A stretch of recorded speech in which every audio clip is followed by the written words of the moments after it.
तो 5% लोगों ने कहा क्रिश्चियनिटी, 17% लोगों ने कहा इस्लाम और 13% लोगों ने कहा हिंदुइज्म। तो आप ये देखें 36% लोग ये बिलीव करते हैं कि एक रिलीजन जो है वो बड़ी अच्छी पॉलिटिक्स करता है। यानी देखें रिलीजन पॉलिटिक्स करता है, ये तो लोगों को गाली जैसा फील होना चाहिए। ये लोग इसको सेलिब्रेट कर रहे हैं। दरअसल बात पूरी सच्चाई भी है इसमें कि रिलीजन तो पॉलिटिक्स करता ही है तो पॉलिटिकल टूल ही कोई भी रिलीजन हो मास को कंट्रोल करने के लिए। मेरे हिसाब से तो इस्लाम सबसे अच्छा एक पॉलिटिकल रिलीजन है। उससे ज्यादा पॉलिटिक्स क्रिश्चियनिटी तो बहुत रिफॉर्म हो गई, हिंदू भी काफी रिफॉर्म हो गए हैं। और पर नहीं इस्लामिक कंट्रीज में नहीं मैं नहीं देखता हूँ। नहीं, जी आप क्वेश्चन को सही तरह देख नहीं रहे। इस्लाम पॉलिटिक्स जी। नहीं करता। इस्लाम तो सीधा सीधा मार काट करता है ना। ये पॉलिटिक्स बाकी के रिलीजन करते हैं। पॉलिटिक्स को इस्लाम की हाथ पॉलिटिक्स में भी सिर्फ ठहरे ना यार। जी मैं जी आज के डेमोक्रेटिक सेटिंग में पूछ रहा हूं कि कौन सा रिलीजन पॉलिटिक्स को कैसे इन्फ्लुएंस करता है, किस जगह पे। तो अगर अमेरिका में देखा जाए तो अमेरिका की सारी पॉलिसी जो है वो राइट विंग क्रिश्चियंस जो है वो सेट कर रहे हैं। इंडिया में अगर देखा जाए तो हिंदुत्व जो है, जो कि पॉलिटिकल हिंदुइज्म है, ठीक है, पॉलिटिकल हिंदुइज्म नहीं कहेंगे, तो ये कहना चाहिए कि वो हिंदुइज्म में से निकला हुआ एक पॉलिटिकल ग्रुप है जो कि हिंदुइज्म को पॉलिटिक्स के लिए यूज करता है। वो जो है वो भी काफी सक्सेसफुल हमें दिखाई दे रहा है। ठीक है, तो इस्लामिक पॉलिटिक्स भी जितनी सक्सेसफुल है उतनी ही सक्सेसफुल ये भी है अपनी जगह। इस्लामिक पॉलिटिक्स देखें डिफीट भी होती है बहुत सी जगहों पे ना। जैसे आज तक अगर हम एक बात देखें तो पाकिस्तान में कोई एक्सट्रीम मुस्लिम राइट विंग की पार्टी अभी तक नहीं आ सकी, क्योंकि उसका मतलब होगा कि शरिया नाफिज हो जाएगी। ठीक है, तो वो तो नहीं हुआ। ठीक है, मगर अगर आप ये देखें तो दुनिया में बहुत से कंट्रीज ऐसे हैं जहां पे क्रिश्चियंस जो हैं वो एक्सट्रीम राइट विंग की गवर्नमेंट्स बना चुके हैं। ठीक है, और बीजेपी को अगर देखा जाए तो वो भी एक रिलीजियस किस्म की पार्टी है। हाँ, हम उससे वो नहीं कह सकते कि उतनी एक्सट्रीम रिलीजियस पार्टी है जितनी जो ईरान की पार्टी हो सकती है। अगर हम जुडाइज्म को देखें तो आपको इस टाइम जो नेतन्याहू की पार्टी है वो प्योरली रिलीजियस किस्म की पार्टी है। तो ये आप नहीं कह सकते कि एक रिलीजन दूसरे रिलीजन से कम है, नहीं है कम। और रिफॉर्म देखें, ये कहना कि रिलीजन रिफॉर्म हो चुका है ये फ्रॉड है। लोग रिफॉर्म होते हैं, रिलीजन नहीं होता। हिंदुइज्म वैसा ही है जैसा आज से 200 साल पहले था। क्रिश्चियनिटी भी वैसी है जैसे आज से 200 साल पहले थी। लोग जो है ना उन्होंने मानना छोड़ दिया उन बातों को जो ज्यादा जहालत पे मबनी थी। बस इतनी सी बात है। बिल्कुल, आप बहुत आर्टिकुलेट है अपने वर्ड्स के साथ, बहुत बेहतर समझा सकते हैं। अग्री करता हूँ मैं आपकी हर बातों से। पर आप ये कहना चाहते हैं गालिब भाई कि जितने भी रिलीजन है सभी इक्वली बैड हैं या इक्वली क्रूएल हैं? क्योंकि मेरा डिस्प्यूट है। जैसे मैं इंडियन हूँ, एथिस्ट हूँ, पर मैं देखता हूँ कि यहाँ हिंदुओं का उतना इन्फ्लुएंस नहीं है। पर मैं जब पाकिस्तान की या आप ईरान रिलीजन की तो यार, बातें सुनता हूँ रिलीजन तो या इक्वली ब्रूटल है यार। वो लोग बेहतर हैं। हम ये कह सकते हैं कि हिंदू जो है, जो एक नॉर्मल हिंदू है, वो जो है वो उतना एक्सट्रीम नहीं होगा जितना एक हमें एक्सट्रीमिस्ट मुसलमान मिलेगा। मगर जो एक नॉर्मल मुसलमान होगा ना, जो एक्सट्रीमिस्ट नहीं है, वो भी उतना एक्सट्रीम नहीं होगा जितना एक एक्सट्रीमिस्ट हिंदू एक्सट्रीम होगा। ये भी बात आप याद रखें।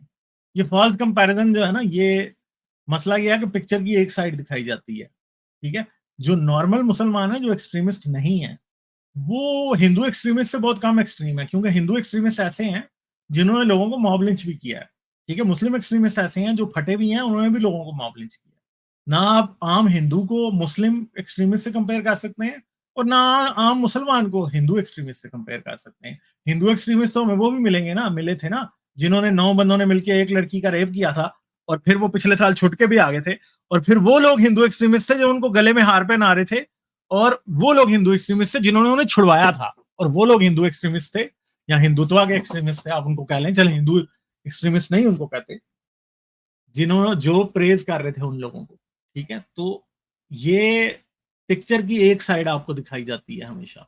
You are always shown just one side of the coin कि जी Hindus are better than Muslims. ठीक है, मगर मसला ये है कि वो ये नहीं आपको बताएंगे अगर इंडिया में हम ये लगा लें कि कोई 2 लाख एक्सट्रीमिस्ट मुसलमान होगा जो कि who is capable of killing someone in the name of their religion, तो मैं आपसे शर्त लगाने के लिए तैयार हूं कि 10 लाख एक्सट्रीमिस्ट हिंदू भी होगा भाई फिर, जो कि लोगों को अपने रिलीजन के बेस पर किल कर मारने के लिए भी रेडी है। क्यों? ये बात याद रखें, आज तक जब भी दंगे हुए हैं इंडिया में रिलीजन की बेस पे, ज्यादा मरे नॉन हिंदूज हैं, हिंदू नहीं मरे हैं। ठीक है, ये बात बिल्कुल आपको, सही। हाँ, तो इसलिए ये स्टैटिस्टिकली फैलेसी खेल के आपको ये दिखाया जाता है। और ये बात मैं आपसे कह रहा हूं ना, रिलीजन इक्वली इवल है। हिंदुइज्म, अब जब हम ये कहते हैं ना कि हिंदुइज्म सती करता था, हमारे हिंदू भाई ऑफेंड होते हैं, मगर याद रखें कि वो आज इंप्रूव हो चुके हैं इसलिए ऑफेंड होते हैं। जब हम मुसलमान को कहते हैं ना कि आप लौंडियां बनाते थे, तो हमारे मुसलमान भाई भी ऑफेंड होते हैं। क्यों? क्योंकि वो भी आज इंप्रूव हो चुके हैं। हिंदुइज्म की किताबों में आज भी सती की गुंजाइश मिल जाएगी, एक डिबेट है कि मिलेगी कि नहीं मिलेगी। मगर हम अगर मनुस्मृति को देखें, दूसरे पुराणों को देखें, जहां पे कास्ट सिस्टम को, अनटचेबिलिटी को प्रेज किया गया है, तो भाई मसला उतना ही शदीद है जितना इस्लाम का है। इस्लाम की किताबों में भी ऐसी बातें मौजूद हैं जो वो आज प्रैक्टिस नहीं करते, और हिंदुओं की किताबों में भी ऐसी बातें मौजूद हैं जो वो आज प्रैक्टिस नहीं करते। ऐसे मुसलमान भी हैं आज दुनिया में, मेजॉरिटी ऐसे ही हैं जो कि उन बातों की प्रैक्टिस को अच्छा नहीं समझते। मेजॉरिटी हिंदू भी ऐसे हैं जो उन बातों की प्रैक्टिस को अच्छा नहीं समझते। तो ये बात याद रखें, रिलीजन तो वही पुराना कचरा है। ठीक है, सही है, लोग इंप्रूव पर हुए हैं। ठीक है, जी, समझ गए? हाँ, पर मैं कालिब भाई एक ये कहना चाहूंगा, जैसे हम जैसे हिंदू कंट्री तो एक मेजोरिटी हिंदू कंट्री इंडिया देखते हैं, या क्रिश्चियन कंट्री काफी सारे देखते हैं, पर वहां हम देखते हैं कि एंटी क्रिश्चियन लॉज, जैसे अबॉर्शन अलाउड हो सकता है किसी क्रिश्चियन कंट्री में, या इंडियन कंट्री में बाय कॉन्स्टिट्यूशन हम कास्ट सिस्टम को खत्म करना चाहते हैं, पर हम इस्लामिक कंट्री में ऐसा एग्जाम्पल नहीं देखते। इसलिए मुझे लगता है पॉलिटिकल इस्लाम ज्यादा मजबूत है, उसे क्यों नहीं हिलाया नहीं जा देखते? सकता। क्यों नहीं देखते? क्या आपको किसी का नहीं देखते? क्या क्या फ्रीडम ऑफ स्पीच, पाकिस्तान में, क्या पाकिस्तान में जना की कोई सजा है, पत्थर मार मार के मारना?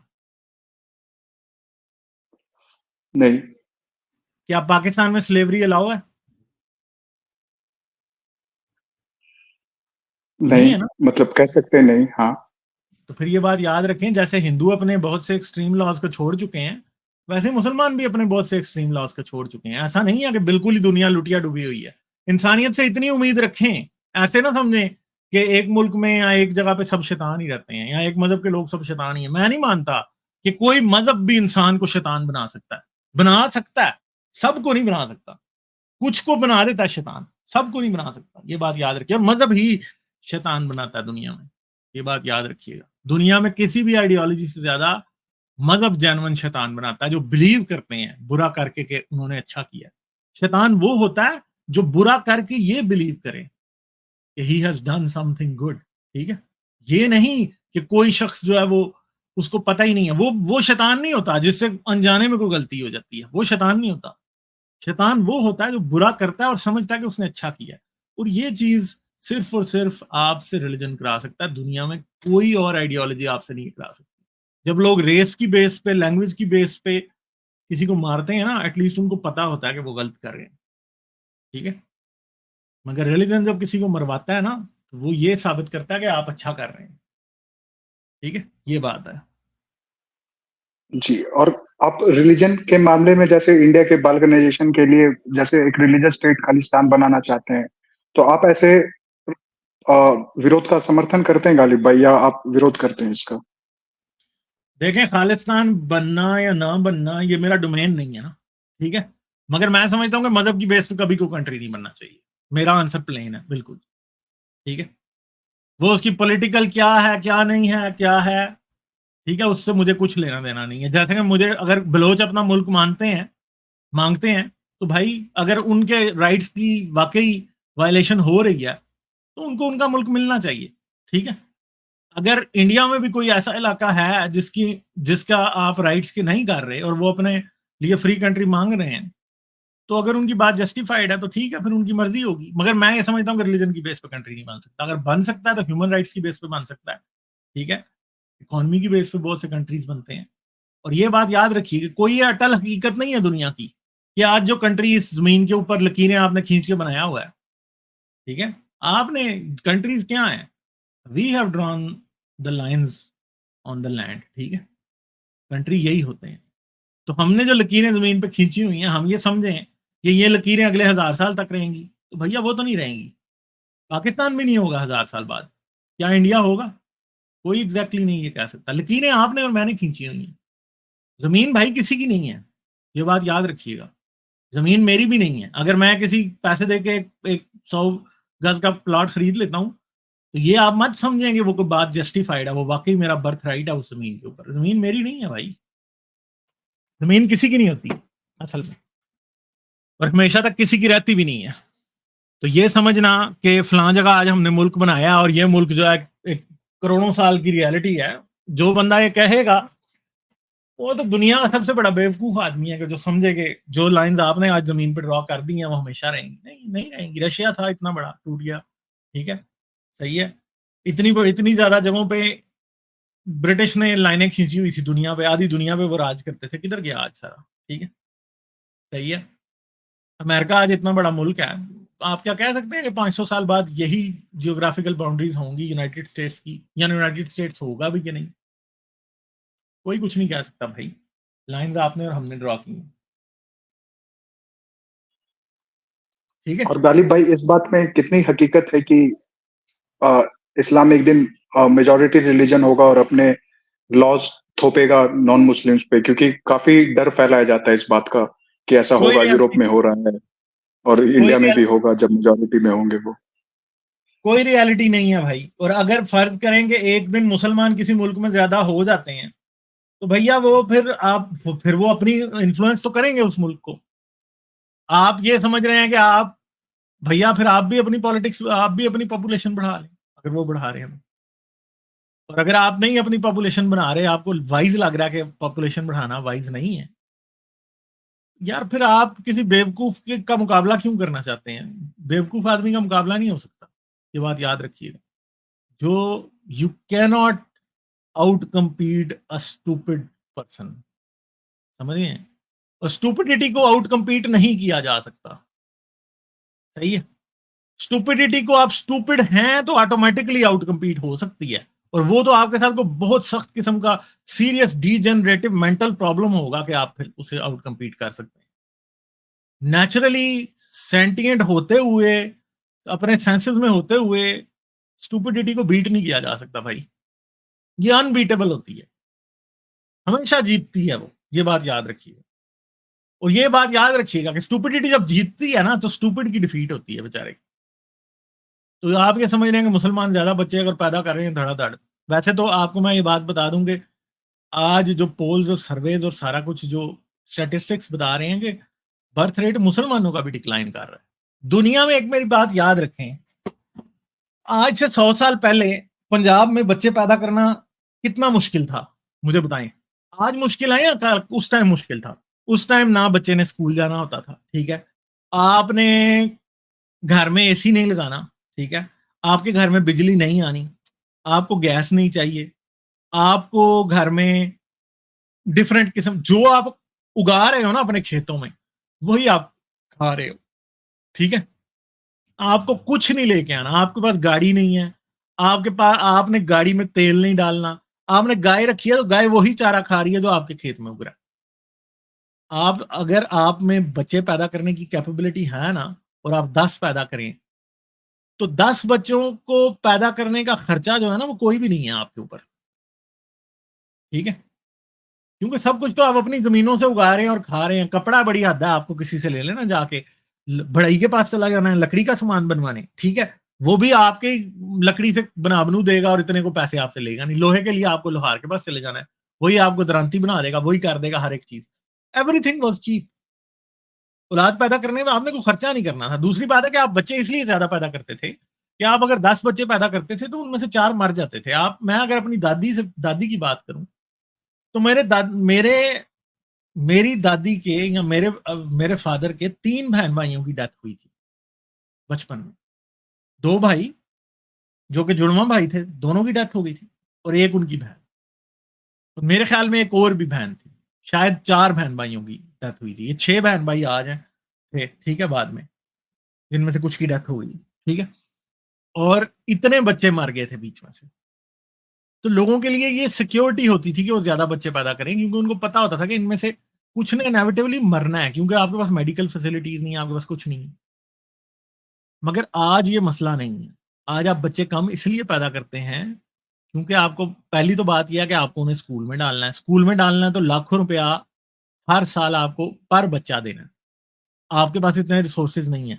और अगर आपने बच्चे को पैदा करके सिर्फ और सिर्फ बेसिक एजुकेशन भी देनी है ना, जो फ्री मिल जाती है कुछ मुल्कों में, तो वो बच्चा फिर बेचारा कल को प्लम्बर बन सकता है। कोई बुरी बात नहीं है प्लम्बर बनना, ठीक है, ड्राइवर बन सकता है या कुछ और बन सकता है। वो डॉक्टर इंजीनियर नहीं बन सकता। वो एजुकेशन अच्छी हासिल करके कुछ अच्छा काम नहीं कर सकता, ठीक है। तो मसला यह है कि आज कन्फाइन रहें। आज आप जब बच्चे पैदा करते हैं तो आप उनको क्वालिटी ह्यूमन बीइंग्स बनाना चाहते हैं, आप उनको इंडिपेंडेंट बनाना चाहते हैं, आप उनको अगले 60, 70, 80 साल जितनी देर उन्होंने जिंदा रहना है, उनको ऐसी सिचुएशन देना चाहते हैं कि वो पूरी जिंदगी अच्छे तरीके से कमा सकें और इंडिपेंडेंटली जिंदा रह सकें। ये बात याद रखें। तो ये चीजें, इसलिए आप बच्चे कम पैदा करते हैं। तो ये क्या मुसलमान क्या पागल हैं कि वो कम बच्चे नहीं पैदा करेंगे? याद रखें, मुसलमानों में वही लोग ज्यादा बच्चे पैदा करेंगे, या किसी भी कम्युनिटी में वो लोग ज्यादा बच्चे पैदा करेंगे जो कि कम एजुकेटेड हैं, जिनके पास इश्यूज ज्यादा हैं और जिन्होंने कभी इस बात को केयरफुल थॉट ही नहीं दी कि उन्हें अपने बच्चों को क्या बनाना है। तो बच्चे ज्यादा होने का रियल जो डायरेक्टली प्रोपोर्शनल जो है ना, वो एजुकेशन से है। अगर एजुकेशन कम है तो डेफिनेटली बच्चे ज्यादा होंगे, ये हम जानते हैं। अगर एजुकेशन ज्यादा है तो बच्चे डेफिनेटली कम होंगे। ये हो ही नहीं सकता कि ज्यादा हो, ठीक है, क्योंकि आपको समझ आ जाती है। लाइक, शेयर और सब्सक्राइब करना मत भूलें। इसके साथ साथ आप मेरे चैनल को पेट्रियन पर सपोर्ट कर सकते हैं। पेट्रियन का लिंक वीडियो की डिस्क्रिप्शन में है।